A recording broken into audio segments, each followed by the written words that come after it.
about burgers. Wait. Now we're live. Okay, well, we were just talking about burgers, so let me finish the thought on the burgers. I don't know how vegans do it. I really don't know. We just had a burger. It was amazing. Duffy's is amazing. If you haven't gone, go to Duffy's. I don't get sponsored. I'm just telling you. Vegans still eat burgers. Shut up. No, they don't. They eat that Beyond Meat crap. Burger. It's not real meat, obviously. It's not. It's what is it? Plant-based fucking genetically modified mutant that you're eating. What is that forest thing that we were having? That we used to have forest of the... Oh, yeah, forest. The chicken of the forest, they call it. Chicken? So it's like it's this like super meaty mushroom that you can season. It's a freaking mushroom, and bro. You can market it as like, beef, but it's not beef. It's not. It tastes terrible. Yeah, it does. No matter how much you season it. A mushroom is a mushroom. You can tell me it's chicken all you want. But it's a mushroom. It's a mushroom. Oh, man. That's awesome. All right, guys. Thank you so much for... I'm getting a link error here. Why am I having a link error? All right, there you go. That's me. My bad. All right, guys. Thank you so much for tuning in. Those of you who are not subscribed to Mary Truth Talks, subscribe right now. Click that subscribe button. It will really help the show. So before we begin, as always, follow me on Instagram and TikTok, Mary_Truths with an S. That's Mary_Truths. All right. So pretty interesting topics. I wanted to start early, but we wanted to have burgers, so that didn't happen. But nonetheless, interesting topics. So we got ancient city underneath Giza pyramids. That's interesting. Fox interviews Doge. That one's awesome. It's a really big clip. I'm only going to get snippets of it and we'll talk about it. Trump and the courts. Let's see what the update on that is. Why tariffs are the path to fair trade and prosperity. Solely my opinion on this, but I think I'm onto something.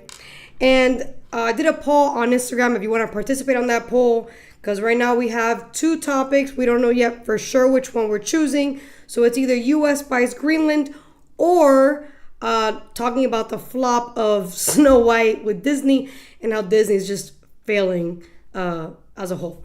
So let's begin before we get to that final polling here on Instagram. If you want to participate, go on Instagram and participate on the poll. All right, so ancient city underneath the pyramids. Is it Giza or Gaza? Giza. It's Giza, right? I spelled Gaza here. I'm glad I said Giza though. All right. Yeah, Gaza would have an A. Yeah, I wrote Gaza, but I said Giza because I know it's Giza. All right. So there's a video to this. I don't know if you want to put the video.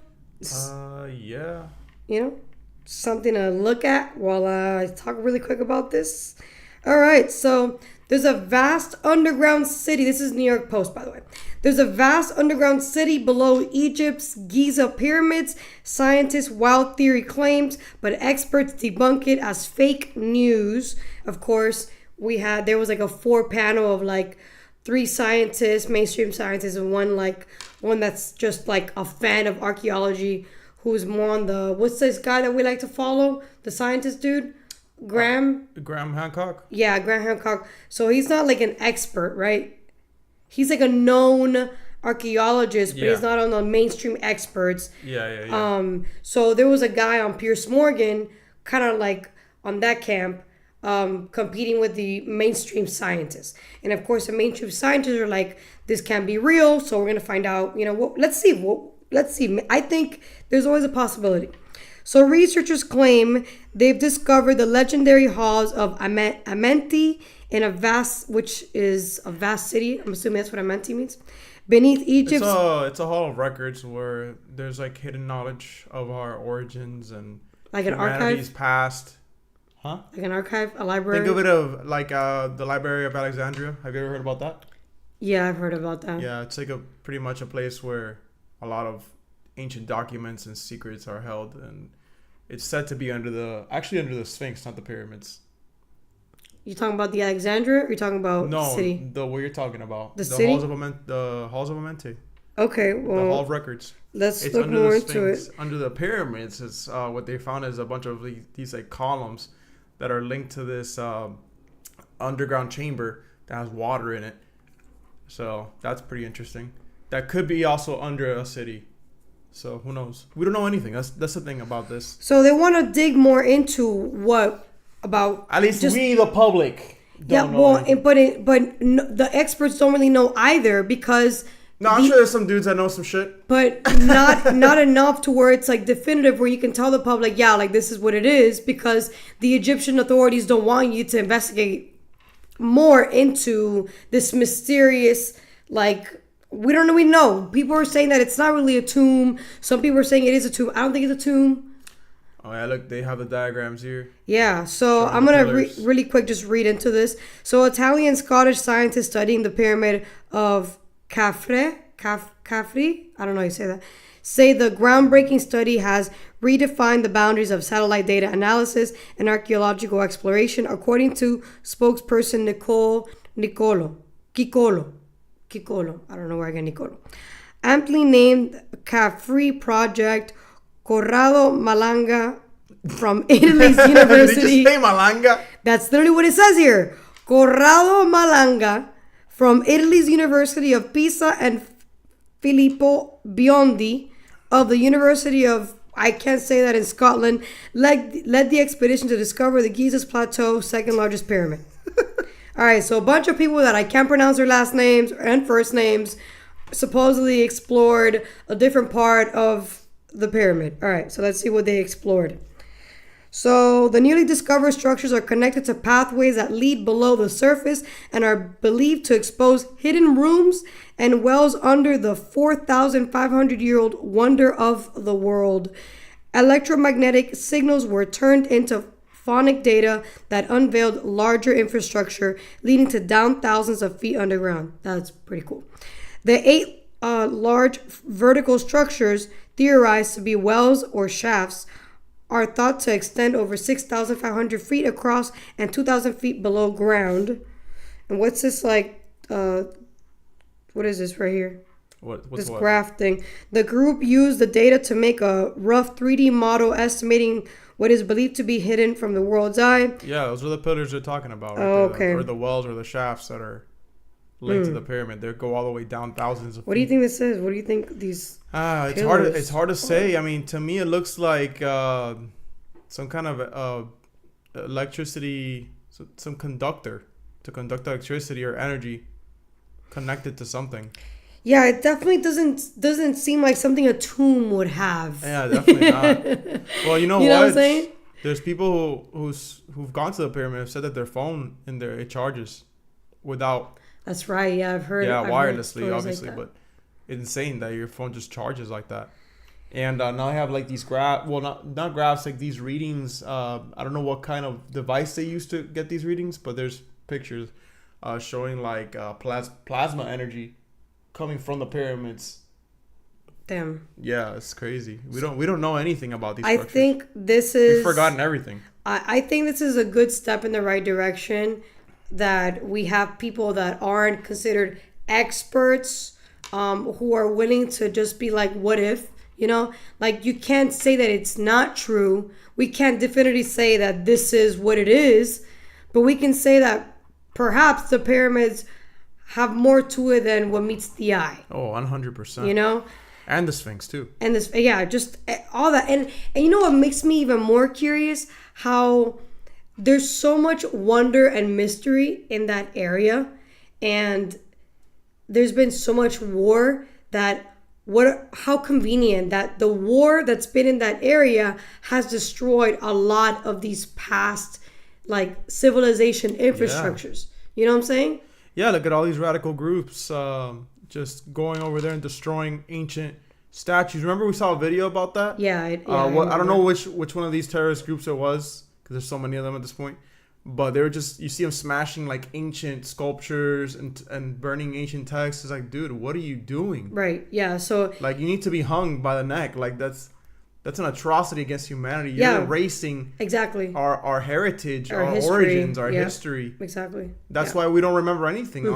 Groups like these, not just saying like people in the Middle East, just groups in general that have that kind of agenda to erase the past and create a new one. Not just that, it's the people who are funding those groups really are the 100%. That's real problem. Right, of course. and I think, but this is a good step in the right direction because it's getting people to realize like we don't really know anything about our past, and that's a problem. Because if we don't know anything about our past, then how can we avoid like the same mistake happening again? So this is a Not only that, how can we reach our true potential? Yeah, if we exactly. don't know where we come from. If we exactly, and we don't know how far we can possibly go. We don't know how far our limits are. We don't really know where we came from. So this is a good step in the right direction. Of course, the experts are saying that this is bullshit. I recommend you watch Piers Morgan. He just had those experts on who literally were using that term. This is bullshit. This is just pseudoscience. And it's funny because we just saw a movie, which is a super trippy movie, but very, like, if you guys like anime, I recommend you watch it. What was it called? Shoot. I'm drawing a blank right now. Oh my god. Well, while you figure that, I'm going to give you a kind of like a summary.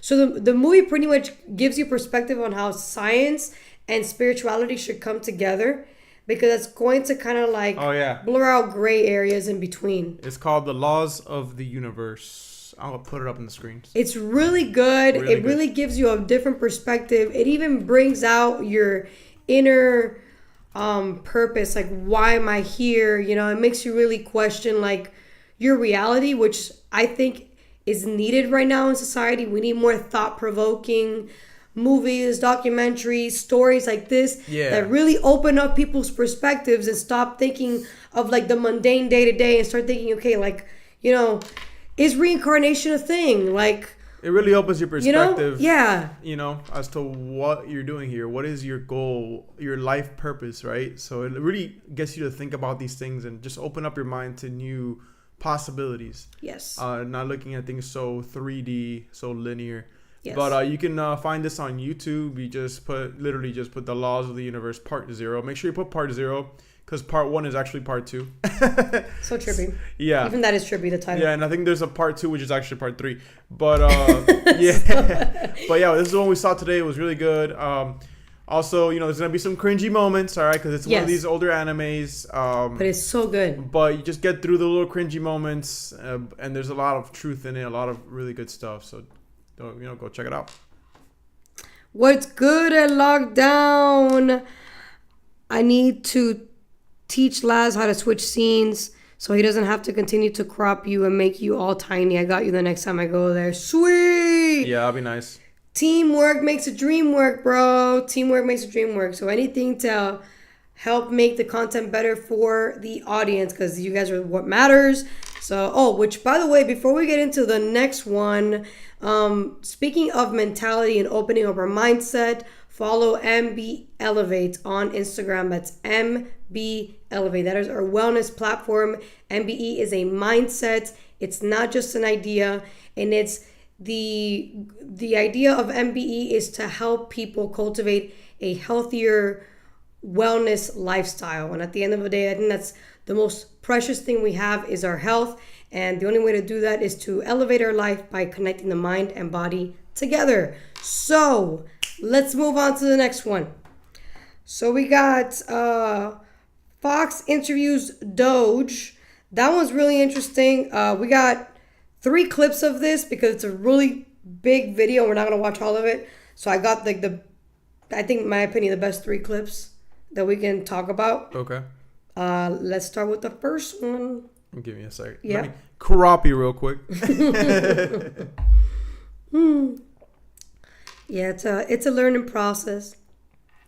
The ways that the government is defrauded is that the computer systems don't talk to each other. So if the computer systems don't talk to each other, then you can exploit that gap, and fraudsters exploit that gap, take advantage. For example, there were over $300 million of Small Business Administration loans that has been given out to people under the age of 11. Well, actually, to add to it, it's 300 million under the age of 11 and over 300 million to over the age of 120. Definitely small business loans. Correct. Yes. The oldest American is 114. So it's safe to say if their age is 115 or above, they're fake. Or they should be in the Guinness Book of World Records. And we should not be giving out loans to babies. So Yeah. That's the, obvious. the youngest recipient of a Small Business Administration loan is a 9-month-old, which is a very, very precocious baby we're talking about here. So obviously it was just fraudulent. And what they do terrible things. They actually will see that a kid's been born. They will steal that kid's social security number and then take out a loan and leave that kid with a bad credit rating. I think that's it for the first clip. All right. Let's move on to the next one. Because I want to just get the full let's just write up. context. So There was literally a baby. The terrible things are being done is what we're saying.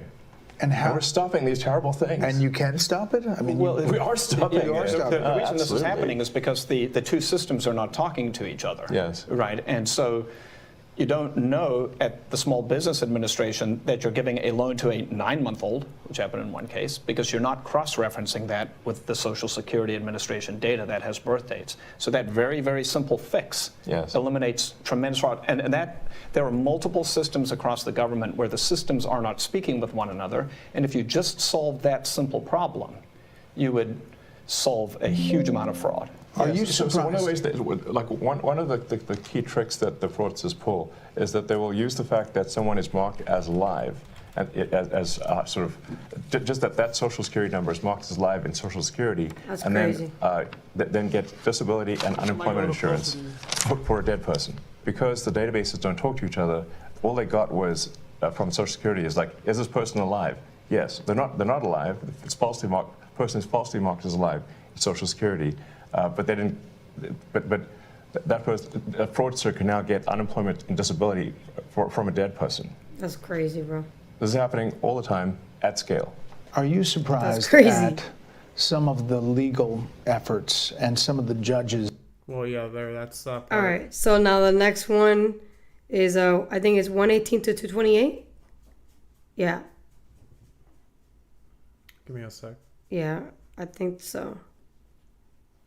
Last thing, do you guys all see this as a patriotic duty? I mean, is that really what this is about? It's essential. Very much I so. do, 100%. I was running 5 businesses in Houston, and I left 5 that. I left businesses. great That's people incredible. to do this, and my wonderful wife said, "Go for it," and here I am. But I feel like this is me giving back to the country. If we don't do this, Heck yeah. we're sunk. The ship, unless this exercise is successful, the ship of America will sink. That's why we're doing it. Well, gentlemen, I really appreciate the Hard time. truth right there. Hassan, Interior Department, you're a former oil company CEO. You're reviewing contracts before they're approved for funding. What are you finding? Oh my God, this is Well, big right here. Elon and Steve kind of stole my thunder a little bit, but I actually found that customer service survey contract. I actually have an example of one right here. I could have done this in high school. And Is that right? I found it. Is that bad? I found it on the weekends because under the Biden administration, there was no departmental oversight within the Department of Interior whatsoever. None. We are now reviewing every single contract, every single grant, and when things come to my attention that don't make sense, I'm bringing them to Secretary Burgum, and he has been fantastic. He's a businessman. He's very supportive of DOGE. It's been wonderful to work with him.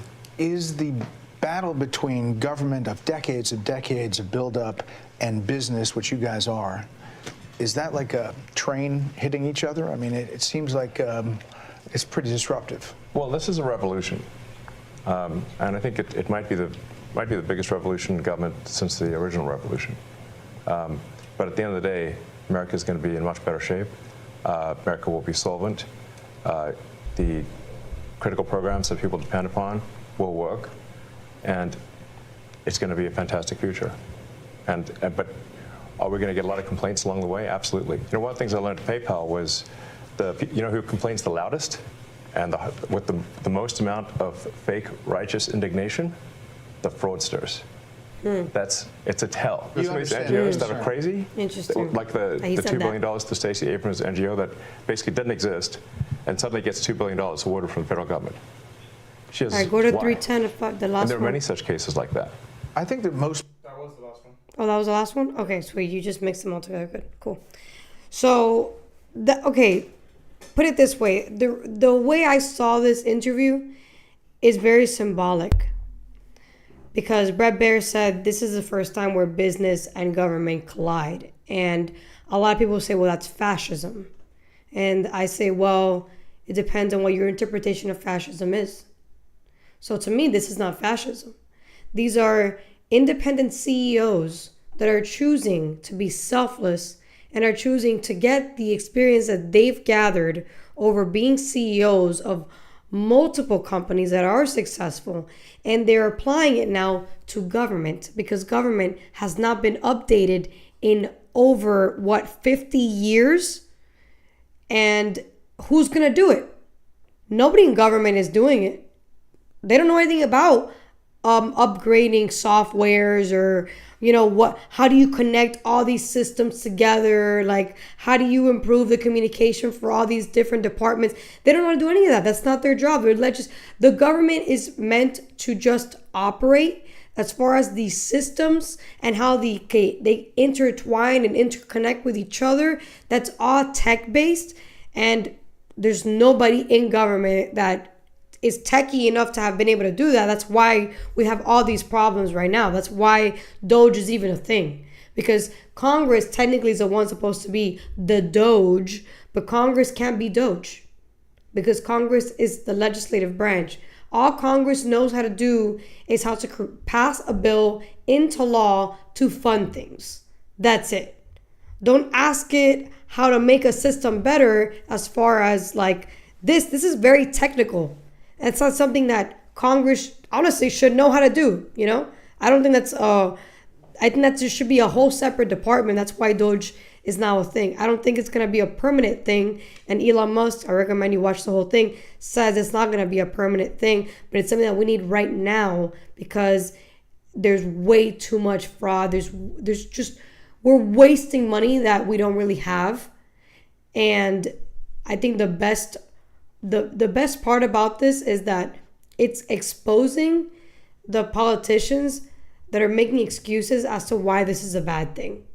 Like, it's putting the spotlight on them. Like, why are you not for this? Like, what are you getting out of not being for this? And I think it's making people question more the validity, the credibility of politicians that are against the efforts of Doge. Because none of those guys have to do what they're doing. They're choosing to do it because they see that if they don't, the country will go downhill. We will go bankrupt. Why would you want your country to go bankrupt? If you're a politician who really cares about the country and the future of the country, I don't see how it makes any sense to go against Doge. I don't understand. To me, fascism is the government forcing business to do what the government wants business to do. That's not what this is. These are independent CEOs of successful businesses that are choosing out of their own free will to help the government. And in reality, they're helping us, the American citizens, the ones who are paying into the system. So I think this is a massive win for the American people, for the government, for our future. And also, it's a massive win because it's exposing those who really don't have America first interest in mind. So speaking of that, I wanted to really quick talk about no income taxes. So there's not that many states that don't have an income tax. Majority of states do have an income tax. And a lot of leftists really believe that taxing citizens is the best way to generate revenue. The left used to believe that cutting waste and fraud was a priority, but they also believe that taxation is also a priority. So what I think is better is if we were to have no income taxes, and then the federal government will have to rely solely on federal taxes. So that means federal income taxes and federal corporate taxes. And that's going to, by force, shrink the federal government because we don't need to spend so much because you're not taking so much money out of the individual. And at the same time, it's going to incentivize more tariffs. And it's going to replace the state tax with tariffs. A lot of people say that tariffs are bad. A lot of leftists want to believe and they want to teach a lot of youths or people that don't really have looked into the positivity of tariffs as, oh, it's just going to make your goods and services more expensive. I don't believe that to be true. And the reason why I don't believe that to be true is because tariffs is a way of leveraging how to make good deals and how to negotiate with other countries and other companies. So, for example, if I'm making more money offshoring my business to a different country, and the leader of America is telling me, yo, if you come back to the States and you bring your company back to the States, you won't get charged this tariff. So, of course, as an American business, I'm going to be like, okay, no problem. I'm going to bring my company back to the States. And what is that going to do? That's going to provide more jobs for the employees, for Americans, better said. So you're going to increase the job market for Americans. So that's a bonus for us, right? And then at the same time, when it comes to reciprocal tariffs, Trump is always talking about reciprocal tariffs. Oh, if Canada charges us 100%, we're going to charge them 100%. And the left are going to say, oh, that's going to cause a trade war. I don't think so. I don't believe that. I think that's fear mongering and that's short-sightedness. I believe that if you tell, for example, China, who is a very good competitor when it comes to trade, listen, right now we're going to do reciprocal trades, but if they really care about the betterment of their citizens, they will not continue the reciprocal tariffs, and they're going to be like, you know what can we do to negotiate a good price, and we both win at the end long term, where my people are not getting taxed way too much for goods, neither are your people. So to me, tariffs to other countries, because, if you want to buy our cars, you got to pay X, and if we want to buy yours, we got to pay X. It's only going to bring those countries to the table to actually negotiate with America on what's going to benefit both countries at the same time. Tariffs, to me, long term, is just to get countries to create an actual fair and balanced trade and actually have real cooperation between countries. Because right now, for a long, long time, we've been getting screwed by every single country, including our allies. So if we're getting screwed by every country because they know we make more money than they do, that's the reality. They're like, well, then because we know they make more money, we're going to tax the shit out of them. And then we're going to force them to pay for our military and our protection, which is what's happening right now. And Trump is like, I don't think so, bro. You need to pay up for your protection. Why do I have to pay for your protection? And why am I paying more to buy your shit? Like, I don't think so. How about we negotiate on how we can both make a deal and actually both make money in the long run. And I believe countries are going to choose that route than a trade war because it doesn't benefit anybody long term. And in reality, we're actually going to survive long term versus they are. We're going to get hurt, but we make more money than most countries do. So when it comes to trade wars, they will get hurt longer than we will. So, and we're not trying to hurt anybody. We're not trying to hurt ourselves. We're just trying to create an actual fair trade system. And I think the best way to do it is tariffs, and actually all states in America say no more income tax. That's it. No more. And we used to have that. It was like what? It's been over 100 years ago where we were running on just tariffs. That was the thing back then. And then we just decided, no, we're going to tax everybody now. So I think it's going to be way better. And the reason why I'm saying that is because of Mississippi. So if you can pull up really quick Mississippi, and what Mississippi is doing is a great example of what I believe can work on a massive scale. The video that you put on. Yeah.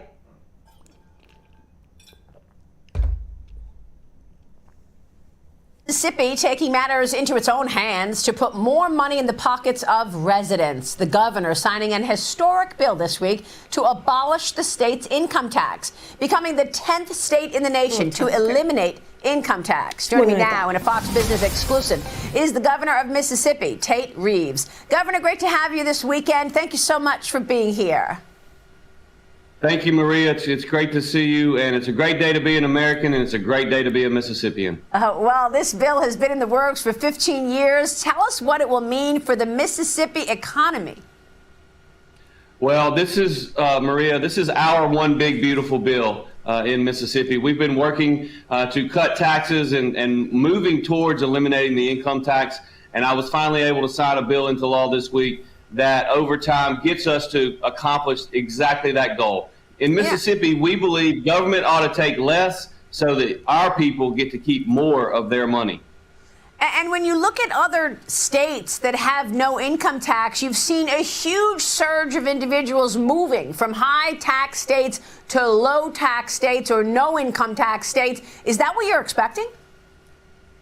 Well, there's no doubt about it. I mean, you see not only economic growth in those states with no income tax, you also see population growth in those states. And we think we have a beautiful state in Mississippi. We've got a beautiful coastline on the Gulf of America. And I will just tell you that we have seen significant economic growth over the last 5 years. We've seen over $30 billion in new capital investment flowing to our state.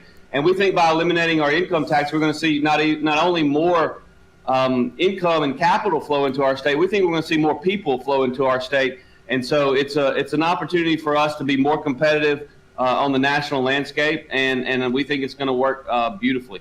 That is just incredible. And I love that you referred to the Gulf of America. I've talked to President Trump about his own tax cut plan. And one question I always ask him is, how are you going to offset? If you're going to cut taxes and eliminate the income tax like you're doing it, where does the revenue come from? Tariffs, baby, tariffs. Well, I've talked to the president about his desires to cut taxes as well. And for us in Mississippi, you got to know where we start from. We're going to collect about $7.8 billion in total revenue this year. And our current budget spends just barely over $7 billion. So we have a $750 million annual surplus in the state of Mississippi. And so I believe that if you allow government to keep that $750 million surplus, they will find a way to spend it. But I think it's better for your economy to let individual Mississippians spend more of their money, which will then grow the economy. So the combination of more capital investment in our state, more job creation in our state, more income growth through per capita income growth, which Mississippi is in the third quarter of 2024 was the fourth fastest growing per capita income growth in all of America. We're going to see significant economic output in our state, and that's going to lead to us being able to fund the necessary services in government while also letting our people keep more of their own money. Heck yeah, that sounds good. Allowing people to have more of their own money. That's what I'm talking about. Damn, DJ, ease off on that man, bro. You roasting him out here, bro. He's like, relaja de mí. No, he's talking about the chick. Relaja de mí. What are you talking about? He's talking about the guy looking like Elmer Fudd. What are you reading? Oh, I heard, because he said, hija, mi hija. Well, but earlier, he was going off on this guy. Half of our taxes paid for these ladies' both. He does look like a cartoon character, though. You're right. Oh, snap. Right. That's funny. You're funny. But yeah, bro, what do you think about that? Half of our taxes are paying for that lady's bow tie. Hell, I mean, shit, that's some expensive ass bow tie. Yeah, for real, bro. But I generally believe the best way to do it is to incentivize no state tax, bro. No state tax.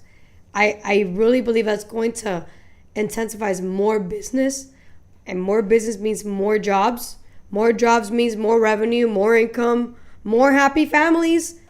So I think that is going to be the future for America, which is pretty cool because we're going to go back to our roots about, no taxation without representation. We're going to go back to that, even though we do have to pay federal taxes, that it's in the Constitution, but no state tax, so we can negotiate on that. I think it's worth talking about.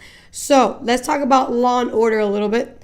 So Trump and the court system, we all know that he's fighting the courts because of the whole deportation thing. There's a judge who they're calling him an activist judge because he was voted in by leftist Democrats. And apparently we found out not too long ago, it was like 200 something, not activists, but leftist judges out there. I didn't know there was so many of them. It's kind of scary. But let's take a look at this really quick. I like this perception. It's a liberal and a more conservative having their perspective on the law and what they think the Supreme Court's going to rule when it comes to Trump and the deportations. Check it out.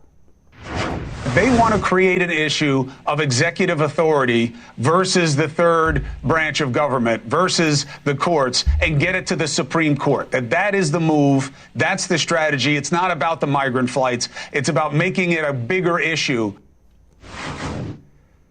Now, I wasn't just talking at Jamie Raskin. He's a far superior legal mind. But I did have some insight into what the plan was, because when I was talking to some of my sources about this, I was like, the Alien Enemies Act, the state secrets privilege, I mean, how does that apply here? What they do is trigger a question about who gets to tell the president how to exercise his discretion. Does the court get to say, you don't get to decide what's an invasion? We do, or Congress does. Trump believes the president does. You don't get to decide whether it's a state secret. Trump says, yeah, I do, as the executive, that you don't get to question me on those levels. And now the Trump administration went to the Supreme Court to vacate the ruling, because this is now a case of what they call first impression, and the Supreme Court likely will take it. The Justice Department wrote, this case presents fundamental questions about who decides how to conduct sensitive national security related operations in this country. Now, you can argue whether or not it's national security related. That would be a question for the court. The president, through Article 2, or the judiciary, which would be Article 3. The Constitution supplies a clear answer. The president. Does it? Let's talk to two better minds, okay? The student and the professor. Justice correspondent for The Nation and the author of the new book, Bad Law. I'm halfway through it. 10 popular laws that are ruining America. I will tell you this right now. Ellie has made something that I thought, this is going to be for the insiders, legal minds. It's not. It's really readable. Ellie Mistel, nice job with the book. I'm halfway through it. And former professor of Ellie from Harvard Law School, the OAO, the one and only Alan Dershowitz. Okay, so first, Ellie, because you got the book, congratulations. Make sure you keep putting it up there, Dusty. You got to move the book. So, Ellie, what do you make of the suggestion that Trump got what he wanted? He's going to go to the Supreme Court. They'll probably take this. And what do you think the question is, and how do you think they decided? Oh, certainly this is what Trump wanted. Trump feels like the Supreme Court is in his pocket. And I would disagree with your framing slightly, Chris. I think the question is not so much who gets to enforce the law. I think it's pretty clear that the president gets to enforce the law. I think the question is who gets to tell the president that he's wrong? Who gets to tell the president that his actions are unlawful? And he thinks that nobody gets to tell him that his actions are unlawful, not the lower court, not the Supreme Court. And now the Supreme Court will hear that case, certainly. What I think is going to happen is that Roberts is going to give him what he wants, because John Roberts, and I wrote about this in The Nation, his entire posture is to avoid a direct confrontation with Trump on the law when it's something that Trump has full physical control over. So if we're talking about abducting immigrants and renditioning them to Louisiana or out of the country, that is a situation where Trump has full physical control over the apparatus of government. And I don't think Roberts is going to challenge Trump on him, because Roberts thinks that he is going to lose and that Trump will violate his court order anyway. So why fight that fight? I think on some of these other issues, birthright citizenship, some of these others that we can talk about, where Trump does not have full physical control, where he requires state and local officials to follow his order, that might be an opportunity for the Supreme Court to show a bit of spine and stand up to this man. Because if Trump doesn't like their order, it's not like he can go in and force state and local officials to do what he wants. But on these issues of immigration, pulling people off the streets, where Trump controls the military, the paramilitary, the secret police, I think Roberts is going to cave and give Trump exactly what he wants. Professor? Well, first, I'm very proud of Ellie and Jamie Raskin, both of my former students, and so they have to be right if they were my former students. And in this case, Ellie, you're half right. I think the Supreme Court will rule completely in Trump's favor on the substantive issues, on the issues of who has the power, who defines whether or not there's an invasion. All of that will go in Trump's favor, and it won't be 5-4 or 6-3. It may even go beyond that. But the president cannot deny anybody due process of law.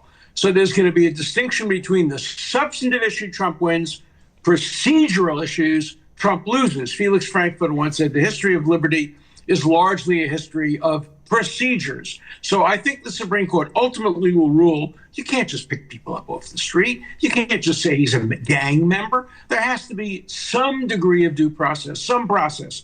So I think we're going to see split. But I think he's right, Ellie is right, and Jamie is right, that ultimately on the issue of who has the power to make the broad definitions of who remains in America, whether or not there is an invasion, all of that is within the executive authority, subject to due process. Subject to Hopefully. due process. Ellie, what do you make of that distinction? Ellie's camera went. All right, that's it. Subject to due process. All right, so essentially what I agree with the Jew, by the way, Dershowitz, was the lawyer for Epstein, FYI. And he's extremely Jewish, as you can tell. He looks very Jewish. And I agree with him, but I disagree with him. I agree with him that the court will rule on Donald Trump's favor when it comes to what he states is national security, what he believes is invasion, because that has to do with national security. But I don't agree with him on the due process part, even though it does make sense, because a lot of people came in without any actual due process. So, like, if you didn't get vetted coming in, why should there be some type of due process coming out? You know what I'm saying?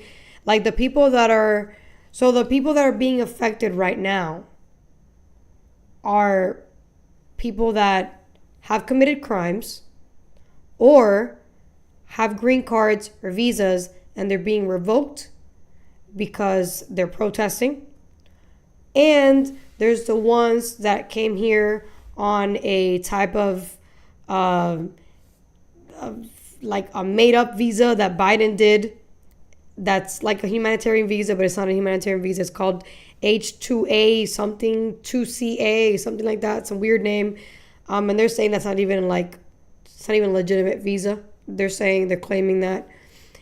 So when those people came in, there wasn't due process when they came in.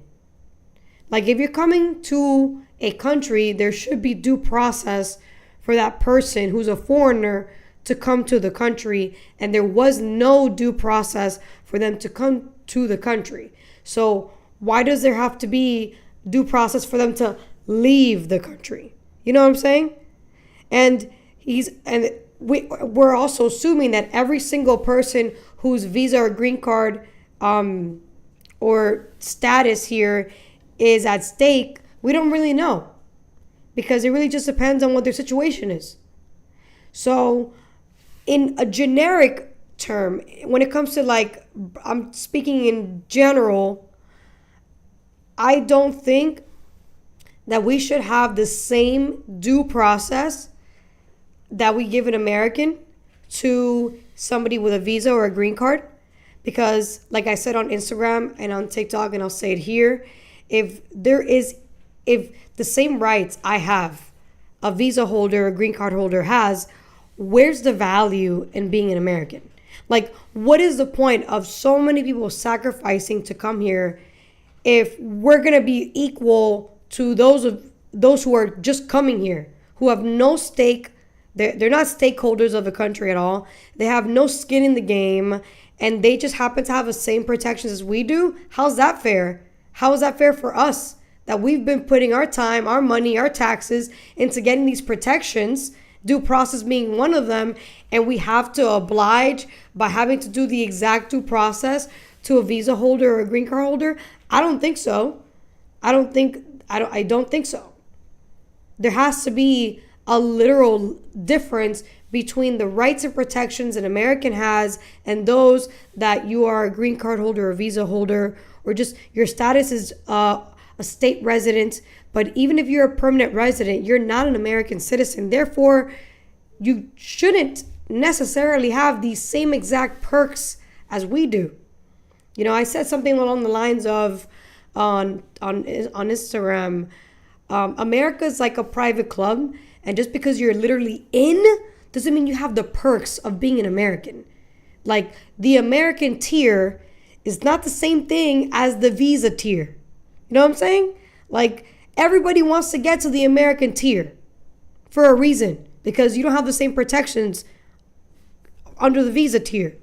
So because that's truth right there, that's not like an alternative fact, that is the truth. There is a major difference. The difference is Americans are not subject for deportation.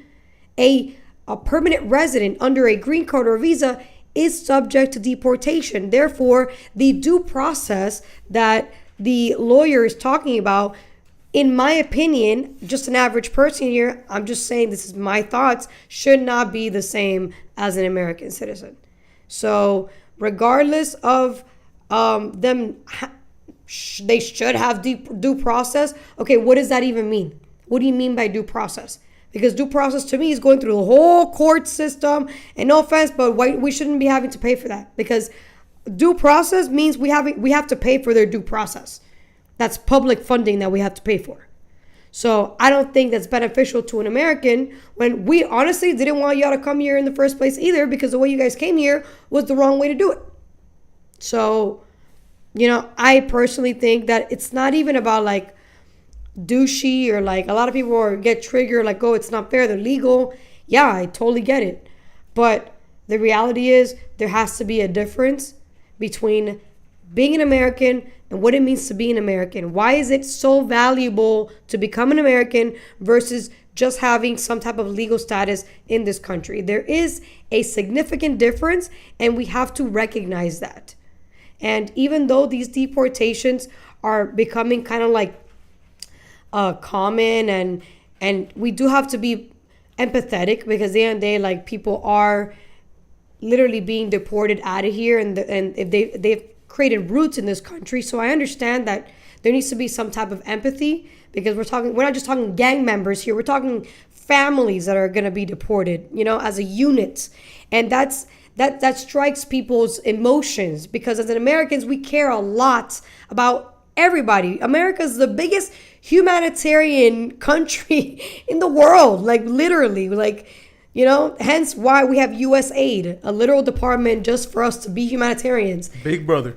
Exactly, and that's okay. I love that about us. I love that we love humans and we're willing to give as much as possible for them to be able to have, half of what we have. And that's beautiful and that's amazing. And that's what makes Americans so special. But at the same time, we do have to recognize that there is a significant difference between an American and a legal resident.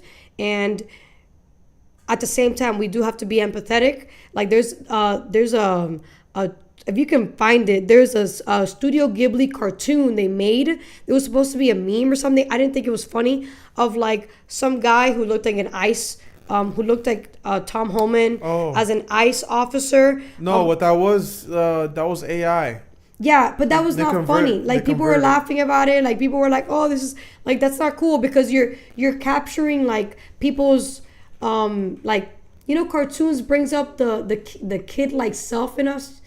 So you're putting the kid-like self within us, and you're showing us an image of an immigrant getting handcuffed by a white officer, which also triggers people. And then that immigrant is brown, getting deported, And I'm not into identity politics. I'm just saying that it's not something to meme or to make fun of, or to just, it's just something that we have to do, I got it right here. Yeah, like, look at that. That's not, I don't know. I was not comfortable. It's pretty good. Yeah, no, it's pretty good. It's what they used to do back then. Back then they used to make these super like cartoony like images of what was going on to capture the masses' attention. But who cares? She's a freaking fentanyl dealer. Like, who cares? Yes, I know, but they're making fun of her. She should be being made fun of. I know, but she's freaking dealing fentanyl and she's killing people. 100%. But we also have to like think about how to balance out, what we have to do, and like empathy at the same time. And she's an illegal immigrant. Because it's not top of that, it's not just fentanyl people that are gonna get deported. You know what I'm saying? That's what I'm saying. Like, we have to remember, it's not just actual criminals, like criminals that are gonna get deported. It's families, okay, that came here with the thought that what they're doing was not bad, even though to us it is, because you are trespassing, but to them it wasn't, because they had different motives, and they just wanted to have a better life, and they wanted to give their families a better life. And I totally understand that. We are immigrants, we get it. I just don't think this is a good way to market deportations. That's just what I'm saying.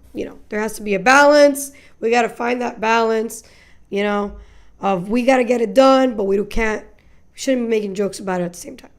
That's all I'm saying. You guys tell me what you think. I'm just, I disagree. I'm trying to balance. I'm just trying to be balanced. I think she deserves way worse. I'm not saying her, babe. I'm saying in general, like, this is not the way to get the message across. Like, the cartoon is not the way to do it. I also disagree.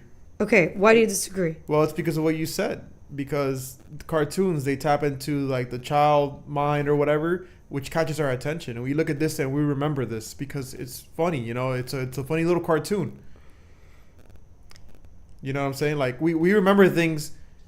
When you're teaching a kid, the best way to teach a kid is to play while you're teaching them. They learn really fast like that. And I learned that while I was doing ABA therapy. It's like, dude, we learn through having fun the most. That's how we learn the quickest.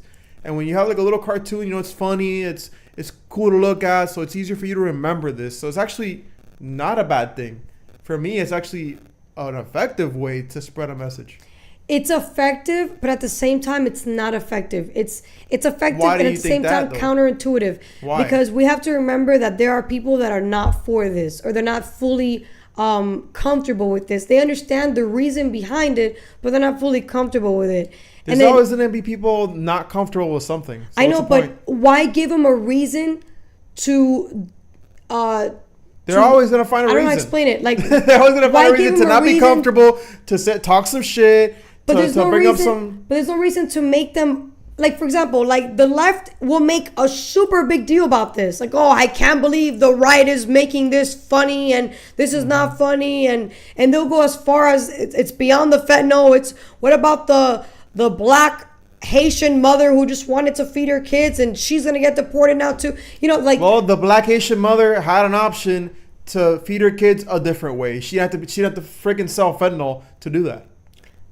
Not just fentanyl. I'm talking about whatever, or break the law, whatever. I hate just a Haitian migrant who's coming here, who's given legal status by the Biden administration. They came here for a better life, and because of this, it's good. I don't know. I'm just saying that's not the best way to message. I think the left or the right, people are always going to make an argument or say something about something else just to prove that they're in the right and you're in the wrong, or to try to prove. So regardless whether they do that or not, doesn't take away the effectiveness of how you do something. Oh, it's definitely effective, but it also triggers people. That's what makes it effective, because it gets a reaction, it gets a rise out of people. That's what makes it effective. That's what the thing is, that in today's age, you need to go the extra mile to catch people's attention. So you have to be doing things like this, Yeah, I don't think anybody's gonna forget that. Yeah, that's the point. I don't think anybody. That's exactly my point. And Jose, it's called caricature. Yes, that's exactly what I'm saying. Yes, 100%. Thank you so much for showing up. I said 6 and I ended up after that. We had burgers. Go to Duffy's. Duffy's is awesome. Love Duffy's. All right, so you guys, tell me what you guys think about that. I mean, like, Laz and I have different perspectives on this. I have more of a nuanced perspective on this topic in particular. But you guys tell me what you guys think about this. Should we use cartoons to get people to be pro deportations, or are we taking it a little too far? Tell me what you think. All right. And it's not just like the angle of like cartoons. It's just the strategy itself. Like, do something over the top to catch attention. I mean, this is over the top. This is different. This is out of the ordinary. This catches people's attention and gets people talking about it. It's not just about the whole cartoon thing. It's just I would say the strategic point of view of it is what's appealing to me. Speaking of crime and fentanyl and all that, so we're going to talk a little bit about Chicago. So you know how I think it was last 2 lives ago, we saw bits of clips of the different mayors that are in sanctuary cities that went to the hearing for Congress. Okay, so I don't know if you guys remember the mayor of Chicago. Well, you know how I told you guys that he's almost single digits? If you can look up really quick what the poll or favorability is of Mayor Johnson from Chicago, I think it's like 6%, which is really bad. That's really, really bad. Like, His approval rating is worse than the Democratic Party. And the Democratic Says Party. here 14%. 14%? Oh, they're being generous. Yeah, I know. Yeah, it dropped to 14% recently. Oh, I saw 6. So they're trying to be generous with this guy. I saw literal single digits. Yeah, this is still double digits. Let me show you guys. But 14% is still really bad. Look at that. Unfavorable is 79.9%. No opinion is 5%, and favorable is 14.3%. So I want to show you guys a video of this guy pretty much saying last year, just to backtrack here, Chicago, when it starts to get warm, the crime rates spike even more because more people are outside, right? Makes sense. So apparently when Chicago goes into the summertime, like we are going into now, a lot of people that are a lot of kids that are supposedly in universities are committing crime during spring and summer break. Don't know why university kids are doing this when they're supposed to be scholars or whatever, or academics, but that's happening in Chicago. So I want you guys to get his look at what this guy's mindset is at with how to improve the crime rate for kids in the summer. Check this out. This is hilarious. Hey, Rob, Brandon Johnson, wasting no time shifting gears from campaign mode to preparing to govern mode with one thing in common. Public safety is still a top concern, along with uniting a city that is clearly divided. Thank you. Mayor-elect Brandon Johnson, how are you feeling with that title? Oh, wow. It's very exciting, very humbled. A new day, a new title, but a familiar concern for Brandon Johnson as he prepares to become Chicago's next mayor. What will you do once you take office to prevent the spike in crime that usually happens around summertime? Yeah, that's going to take a collaborative effort. Which Johnson says includes hiring young people to provide positive alternatives to prevent crime. The more we invest in young people in the immediate, the more we're going to see a reduction in crime. I mean, it's been proven over and over again. This morning, Johnson thanking commuters at the Chinatown Red Line stop. He has come from behind victory attributed to a strong ground game fueled by the Chicago Teachers Union and other progressive unions. The deciding factors? I don't know if there was one thing, but here's what I can say, is that when the city of Chicago heard my truth, they heard their truth as well. One thing Johnson will need to deal with, concerns in the business community about his $800 million tax plan. He says the two sides will have to come together. And look, we're not always going to agree on every single aspect of my plan. And that's a part of democracy. Pause that really quick. We get to have those type of hard conversations. And I'm confident that we're... What's that noise in the background? What noise? I don't know. I'm hearing talking in the background. Oh, it's this. Oh, it's super loud. Oh, no, it doesn't come on though. Oh, because I'm looking here. All walk out together on the same page. Johnson also telling me he wants to take a pause on any new city contract with ComEd so experts can review it. And he says he wants to try to keep the Bears in Chicago. And while that may seem a bit improbable, so did Johnson's victory just a few months ago. Watch breaking news on YouTube. Subscribe to ABC7 Chicago. There we go.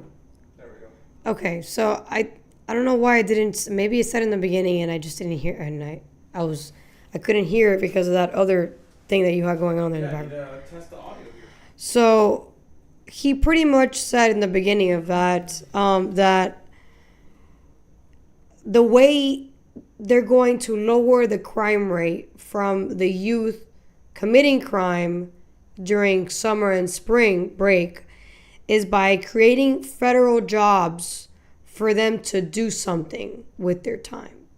That is how this man thinks that was going to lower the crime rate. Guess what? It didn't, because it's happening again. It literally just happened 2 weeks ago. A tourist got shot over there.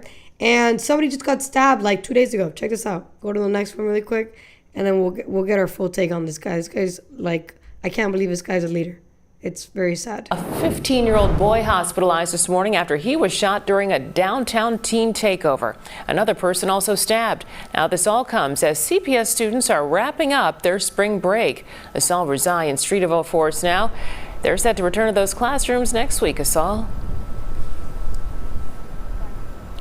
Yeah, Suzanne, that's right. And a terrifying situation here for parents of these teens that have been coming downtown. We know the boy who was shot, thankfully, only suffered a graze wound, recovering here at the hospital this morning in a situation that could have been a lot worse. Take a look at video we have of that scene overnight. You'll see a chaotic scene with Chicago police and ambulance rushing to the scene. Very hard for police to get this under control, with teens running really in every direction. Police say they were on patrol in the area when they heard gunshots ring out just before 10 o'clock last night. This is near Illinois and Columbus Drive.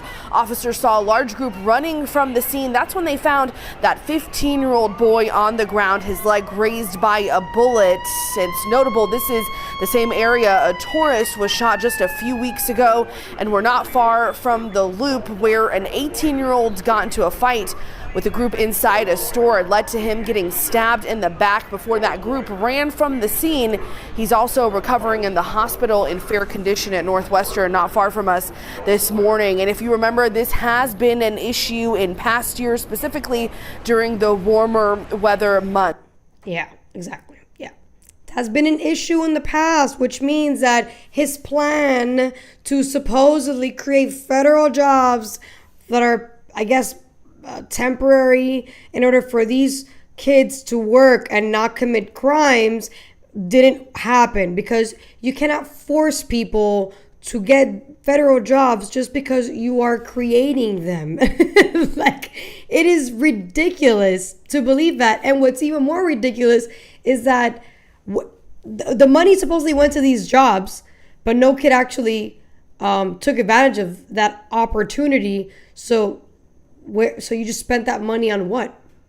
So this is why I personally believe that he's a great example on how the left, either they never knew how to govern, and it's just really obvious now, or they have allowed the far left progressive side of the Democrat Party to take a hold of cities. And now this is happening. It's not just here. Look at Portland, Oregon. That's another one. Look at Los Angeles, San Francisco. Those are other ones. Look at New York City. There are so many liberal, left-leaning cities that you can literally tell the governing there sucks. And the way they always try to solve the problem is, let's spend more taxpayer money, because that's exactly going to solve the fucking problem. Like, obviously not, dude. You can't solve a problem by spending more money. Like, this is the mentality of the left. Like, how about you actually think about a real solution to the problem? If you really gave a shit about fixing the problem, then you would create real solutions. Because taxing the middle class is not working. Obviously, it's not working. And my biggest problem, I'm going to get to the comments pretty quick right now, but my biggest thing with this is, why are these people even, like, what are these kids doing what is going on? Like, I thought when you were in college, like, you had no time on your hands, bro. Like, when I was in college, like, I didn't finish because, well, I'll tell you why I didn't finish, but when I was in college, I had no freaking time to party or do any of that stuff that's happening right now. Like, I was in it to, like, get what I needed to do, pass my classes, and that's it. So I don't understand how these kids have all this time, and it makes me realize, like, either I was taking college seriously, or they're not taking it seriously enough, or maybe the education just has gone down, like, significantly, where they have way too much time on their hands. I don't know what it is, but there's something going on with universities if kids have time to be committing crime. Personally, I don't think that it really matters. You can label it or call it whatever you want, but at the end of the day, it's art, and art is supposed to invoke some kind of emotion in you, whether it is a positive or negative is up to your interpretation. Yeah, which is what Laz was saying. It just I don't know. I guess right, exactly. I'm more balanced on that. Invokes emotion, invokes a reaction. It definitely invokes and that's emotion. Exactly why they did what they did. Pissing a lot of liberals off. I'm just trying not to give them a reason. Bro, liberals are always gonna get pissed off at something. That's you can't worry about that. I know. You know. I guess. But so this is funny because it kind of connects to this conversation I had with my dad yesterday. So, but I was like bringing up like Cuba and the history of Cuba and how like, you know, the students of the you know, Ivy League universities over there were the ones who became the rebellion that pretty much overthrew Batista and became the destruction that Cuba is today. A freaking fourth world with, you know, they have all these super nice tourist places for, you know, foreigners, but their actual citizens are literally starving to death, prostituting themselves, or just leaving altogether and fleeing the country. And this is a great example of how, look at what's happening here. You have students from these universities that are creating chaos in the streets. Why? What's going on? Like, where is the indoctrination that you think it's okay for, instead of you focusing on, oh, I don't know, study, that's why I'm in school, you're committing crime and stabbing people to death. Like, to me, the education system has become so corrupted and so hacked by an ideology that essentially wants to just create chaos and crime and just doesn't like law and order, clearly, which is what happened in Cuba. And it's crazy. We just saw a movie. I recommend you guys watch it. For those of you who are Cuban out there, I know a lot of Cubans over here. Watch the movie. What is it called? Frikis? Los Frikis. Really good movie. I didn't even know about it. I had no idea. There's so many things about Cuba that I'm learning as I get older. Very good movie. I'm not going to tell you what it's about. I just watch it. It's really good if you want to know a little bit about Cuba. Especially if you were born here, you know, it's worth knowing about your ancestors. So let's talk about Greenland. I did a poll on Instagram and 100% said Greenland. So Greenland it is. We're going to talk about U.S. Yeah, it was worth a shot. Democracy's a thing. So U.S. buys Greenland. Let's see. People are saying this is crazy. I think they have a really good argument. So you tell me what you think. Okay, sure. Thank you, Mr. Vice President. Do you have any plans, are there plans to expand the U.S.'s military presence in Greenland beyond this base? Well, are there immediate plans to expand our military presence? No, but are there general objectives that we want to accomplish that will certainly require there's an echo to this. more resources, Yeah, investing in additional military. They're in a base in Greenland. Icebreakers, investing in additional naval ships that will have a greater presence in Greenland? Absolutely. And we know that's necessary because we know, as Mike talked about and certainly I talked about, there has been an expansion of the security footprint and the security interest of Russia and China. They're doing what they believe is in their interest. The United States must do what I know is in our interest, which is to make sure that Greenland is safe. If Greenland doesn't have self-determination, if the people of Greenland have their future controlled by the Chinese Communist Party, it's not going to make their lives better off, and most importantly, it's going to make American and world national security, world security, much, much weaker. We can't, we in some ways need to wake up. We need to wake up from a failed 40-year consensus that said that we could ignore the encroachment of powerful countries as they expand their ambitions. We can't just bury our head in the sand, or in Greenland, bury our head in the snow and pretend that the Chinese are not interested in this very large landmass. Mm-hmm. We know that they are. They've taken steps to put Greenland in ridiculous debt traps to invest and exploit the resources here. And we know that they're sending a lot of military resources here. Yes, over the medium term, the United States will meet that challenge. We will put our own resources here. We already have a lot of great resources here, but we know we're going to have to do more to counter some of the nations that we know that we're competitive with.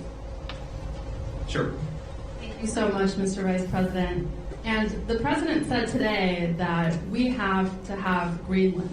By being here today, are you also conveying that message that the U.S. is very serious in its desire to acquire Greenland? Well, the President said we have to have Greenland, and I think that we do have to be more serious about the security of Greenland. We can't just ignore this place. We can't just ignore the president's desires, but most importantly, we can't ignore what I said earlier, which is the Russian and Chinese encroachment in Greenland. We have to do more.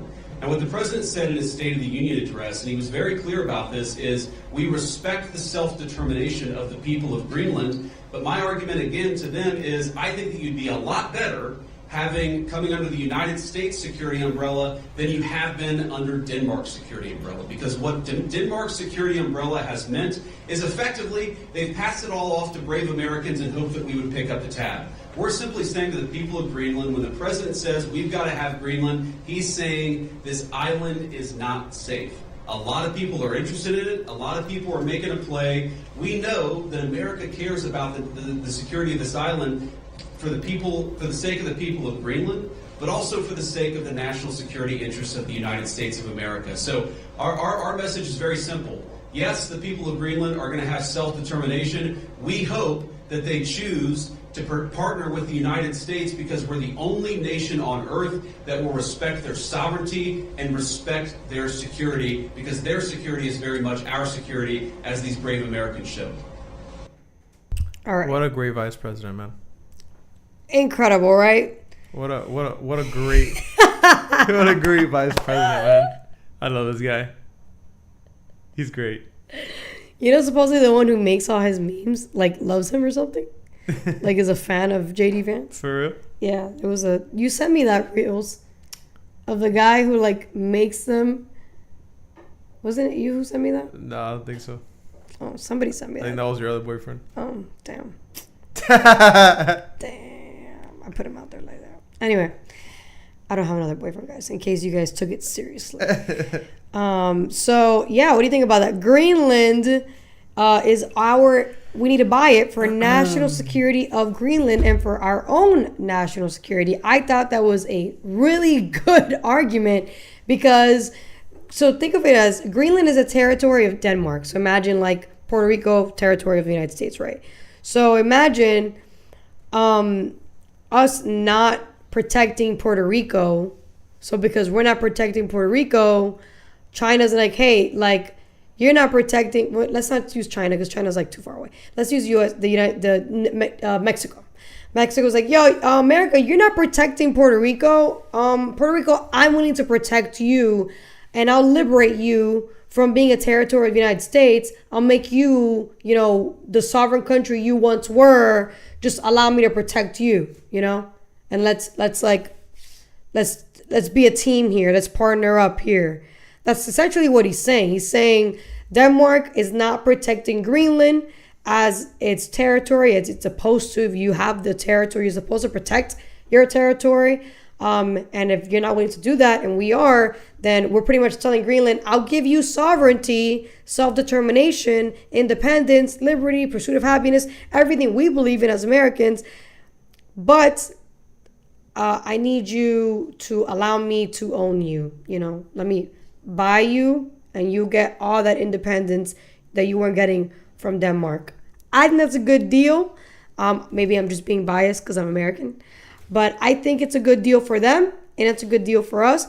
I think we saw a video, right, of Tyler Oliveira going to Greenland and asking. And some Greenlanders were actually yeah, I'm down. The Denmark people were no. But it's of course you're going to say that, You've been used to Denmark owning Greenland. So the idea of them not owning it is weird, But if you really look at it, if you look at the size of Denmark, it's this tiny little thing compared to Greenland. It's how the hell is that your territory? Shouldn't it be the other way around? What is going on here? What happened? So I think it's good. I think it's also good for trade. They're saying that those ice caps on top are melting because things are getting warmer, climate change or whatever.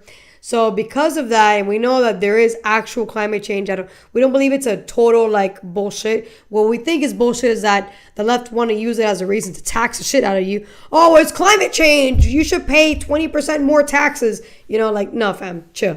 But the idea that the climate is changing is true. We can feel it. We know the climate is changing. So if we know the climate is changing, and we know that those routes are opening up, then yeah, we should take advantage of that. You know, if China's already there and Russia's been there, then we need to be there too. Because at the end of the day, Russia and China are our biggest competitors. So we need to be wherever they're at as far as competition is concerned. I know a lot of people are like, oh, isolationism, and, you know, we shouldn't be in other people's business, or we shouldn't be bothering other people. I don't see it as bothersome. I see it as security for our future. That's how I see it. I see it as an investment for our future, and, you know, our generations after us. You know, we can't assume that because we don't like the idea of being in other countries, that it doesn't benefit, you know, long term. It does, at least in my opinion. I think it does. You know, and when I don't think they're gonna do it by force. I think the argument is pretty fair to Greenlanders. Do you want independence or not? You know, that's essentially what it is. Do you want to make more money or not? If you do, I'm pretty sure you do, you're going to side with the American capitalist, not the Denmark socialist. You know, that's just what I think about this topic. That's just me speculating here. But you guys let me know what you think in the comments below. Guys, thank you guys so much for tuning in. Before I let you guys go, invest in us in order for us to invest in you. Subscribe to our Patreon at MBA Elevate, patreon.com. The link is going to be below. Thank you guys so much for tuning in and becoming a truth seeker. Once again, subscribe, like, share. See you guys next time.